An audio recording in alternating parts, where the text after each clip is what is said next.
So we'll not be giving you more than 5 minutes of talk time. I must tell you, I was mightily relieved. I said, I can't talk beyond 5 minutes, trust me. So, first of all, thanks a lot, and good morning to all. I'd like to wish the Honorable Minister for Agriculture and Civil Supplies, Government of Telangana, Mr. Niranjan Reddy Garu, along with my colleague Jay Galla, the Member of Parliament, also the Ministry of External Affairs, Government of India, Additional Secretary, Mr. Harish Garu, the Dean of ISB, Srivastav Garu, Mr. Srini Raju, and all to the media personnel and the other esteemed guests gracing this occasion. First of all, let me tell you how privileged I am to be invited for this second edition of this Deccan Dialogue, centered on economic diplomacy in the age of disruptions. I must tell you this. This is a very apt subject to me because, I come from Generation X, and Generation X is always known to be disruptors across the world. So this subject has been pretty close to me, and I must tell you I'll share my few insights about this. Disruption is basically of two kinds. One is the internal and one is the external kind. The internal kind is basically what we see is the financial indiscipline, what we call the inflation, political instabilities, and so forth and so on. The external part, that is what we are going to be talking about, and I think this afternoon session is going to be centering on, is basically upon the destructive technologies or adaptive technologies, and basically the international trade wars that are going around in this present global climate. I must tell you, this age of disruption is actually not new to the mankind. If my history serves me right, the age of disruptions, the Homo sapiens have thrived on these disruption technologies, right from Stone Age to Renaissance, to if you look at your industrial revolutions, or if you look at even at your IT revolutions. Disruptions has always been the cornerstone. Every time there's been a quantum jump in mankind, disruption has been the cornerstone of such issues. So to me, I always look at disruption as not something which is negative, but something which I think is going to be actually giving us the next quantum jump in this human mankind. And just as so it happens, the state of Andhra Pradesh, we just got in the new government.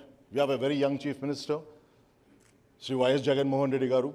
I think he does not need any introduction over here because his perseverance and his integrity for the last 9 to 10 years, if you see the fight that he has done, and one, if I was to go by his example, really, that perseverance is what has paid off. And I must tell you, the people of Andhra Pradesh has given our party, the chief minister, an overwhelming majority of more than 151 seats out of 175. And I think in the recent past, in the history, 50% of the vote share had come to this one single party. Now, in such trying times, as a young government that we've come in, when we look at the world economic environment, world economic scenarios, the headwinds that are blowing are pretty strong. Right across the world, we see that there is a huge amount of unemployment taking place. And if I'm not wrong, recently this is Goldman Sachs had come out with a report in August 2019, where they basically said, compared to the previous slowdowns, this present slowdowns that we're going to be seeing, the international world is going to be seeing, is a protracted slowdown, but shallower and more concentrated in consumptions. Now, I must tell you, as a government, as a policy maker, this does not augur well for us. But we also have to tell you this, we are also bestowed, when we came into the government, we were bestowed about basically overborrowings. If you look at the debt to the GSDP, we were standing at 30% ratio, we're standing at 30% ratio, whereas FRBM prescribes not more than 25%. And if you really see today, 16 to 18% of my budget just goes to catering just a simple interest, the interest of the principal. In such trying times, we said, how do we take on such headwinds? How do we take on these challenges as in government? At one end, we see that this unemployment is growing up. On the other side, we see technology is leaping, going rapidly, leaping by bounds. And this is one of the big challenges that we, as a young government, we found ourselves. So what got us to thinking was basically we said, okay, let's go back to our drawing boards and see in the next 5 years, we need to progress in the sphere of economic development, because without the economic development, without growth in your, in the industries, it's not going to be a happy scenario. So what we said is we went back to our drawing boards and we said, all right, we will work out a scenario whereby we will have empowerment of socials. We'll do a social empowerment, but we'll also do what we said is we'll also create real-time jobs. I mean, I'll be happy to explain to you this. In the last 2 months, the government of Andhra Pradesh has created nearly 5,37,000 jobs in one instance itself. If I'm not wrong, this is one of the biggest job creation that has happened in any state across India.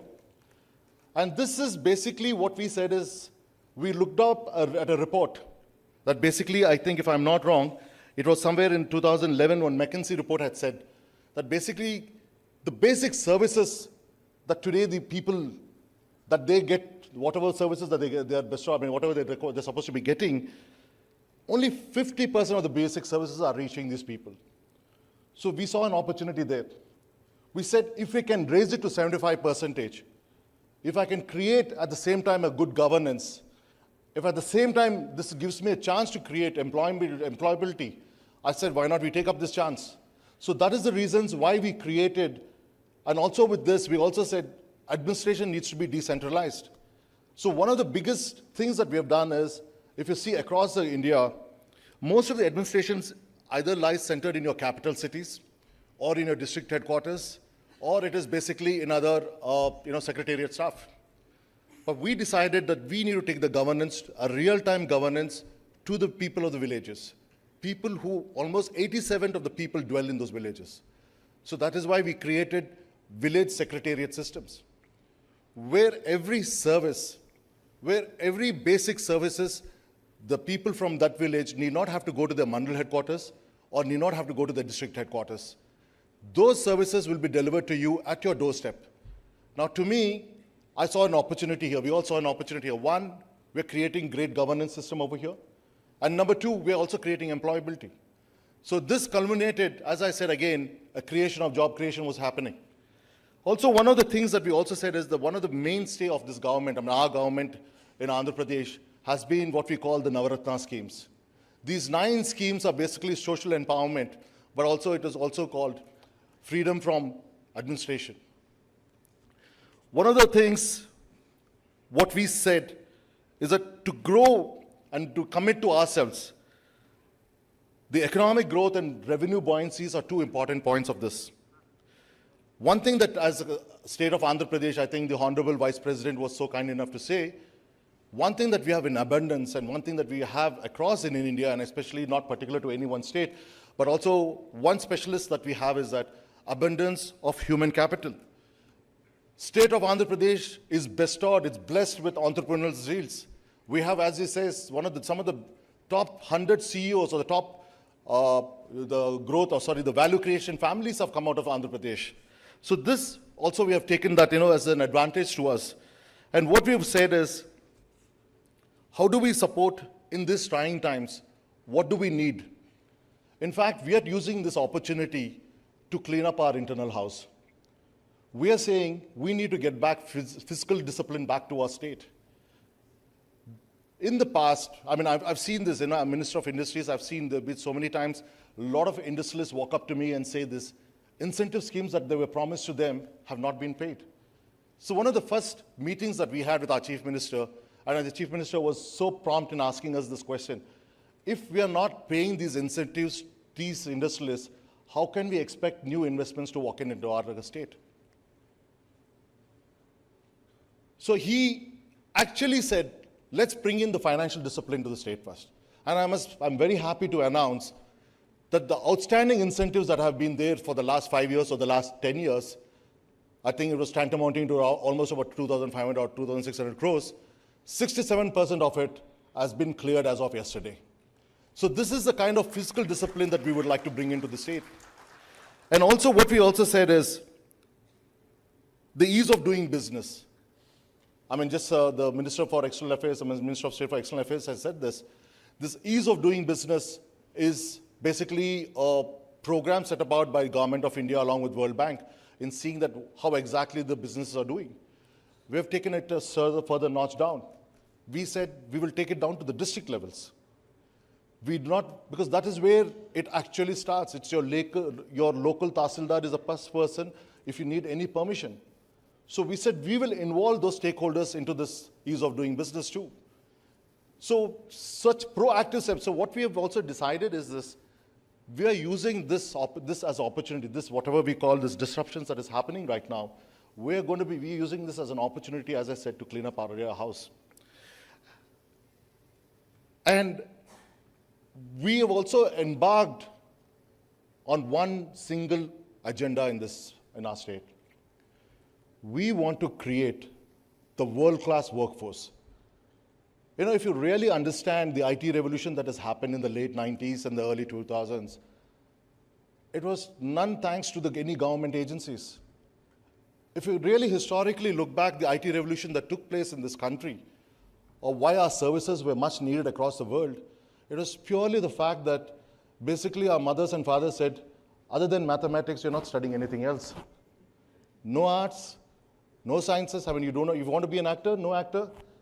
You just have to be in mathematics. So by default, a lot of us had gone into maths. And that culminated us into getting into IT technologies. So we do not want such chances again. We do not want to take such chances again. And that's why as a state of Andhra Pradesh, we said we want to create the next international workforce that we can be proud of. It might take long, but I said this is the time we need to start putting in the foundations for such workforce. So what we've also realized basically is creating skill set development centers right across our state. As a government, my job is to create policies. My job, my direction is to create a flawless policy, implementable policies, where it becomes easy for anyone to implement it.